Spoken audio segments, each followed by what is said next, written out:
Hi everyone, my name is Tom and I'm a bachelor student at ESPOL. And today I'm interviewing Mrs. Meislova, which is a researcher at the University of Paderski.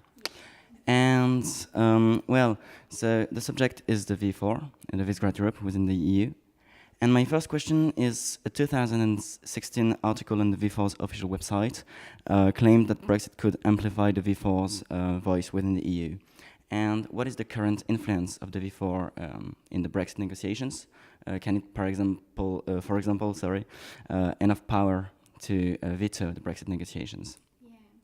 Well, actually, it's very interesting to see that many point out that Brexit could provide like a special opportunity for the Visegrad Group to punch above its weight and to better secure its interests, like in the Brexit negotiations.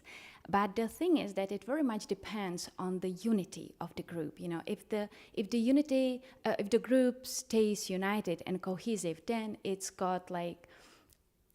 possible that it might influence Brexit negotiations. And they certainly do have these ambitions.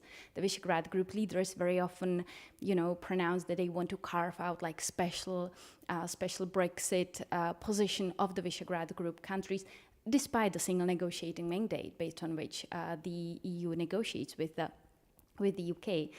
But so far, they have been able to reach like a minimal consensus when it comes to Brexit negotiations.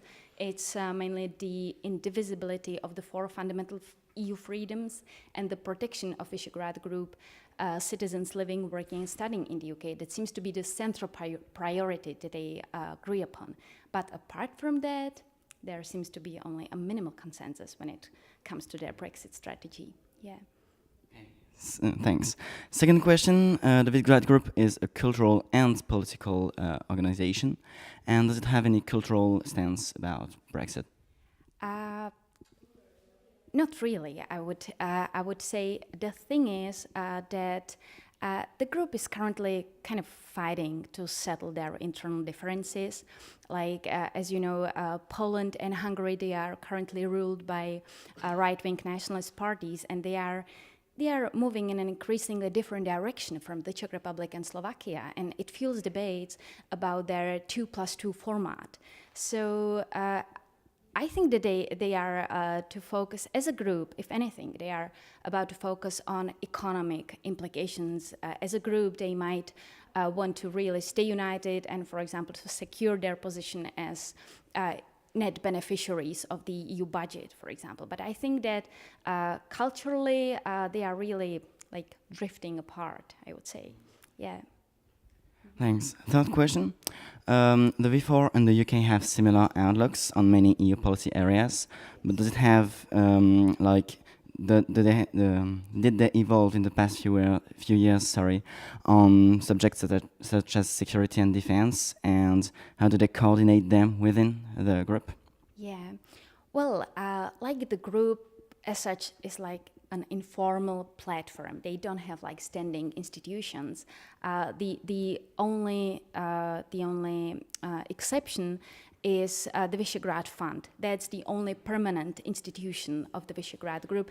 Otherwise, they meet at various levels, like the leaders, also like senior officials at various levels of governance. They meet and then coordinate their positions prior to mostly any big EU summit. They get together and coordinate their positions. But for example, in terms of security and defense, once again, we've got a very important dividing line here. The Visegrad Group countries, for example, differ very much in their outlook to the threat which is posed by Russia, for example. Like Hungary has kept very good relations with Moscow, which has invested profoundly in its nuclear power stations and energy. And so that's why, together with Slovakia, they have opposed sanctions towards Russia, which were imposed on the country due to its actions in Ukraine. Poland, on the other hand, has a very strong anti-Russia stance, and Poland has sided much more with the UK in terms of its approach to Russia, and so did the Czech Republic. Yes, so once again, not even here, the unity of the group is not like really significant. Yeah. Thanks. And then the last question, last but not least, is Brexit a good or bad thing? Like for me or for the Visegrad group? Or Is it? well, for me, it's definitely a bad thing, and so it is for the Visegrad group countries. Like they're here in this sense, there is a strong unity, and it was like also their first official reaction to the EU, to the British referendum results, was that they all regarded it as the most unfortunate decision. Yeah, but at the same time, of course, they emphasized that this decision is irreversible and that we cannot do anything about it, just to somehow, make it work. Yeah, so it's definitely a bad thing because the UK is a very important, like-minded partner for the Visegrad group countries. Their protector, their leading ally, if you like, in the European power game. So definitely not good news. Thanks a lot for answering my questions, and well, thank you.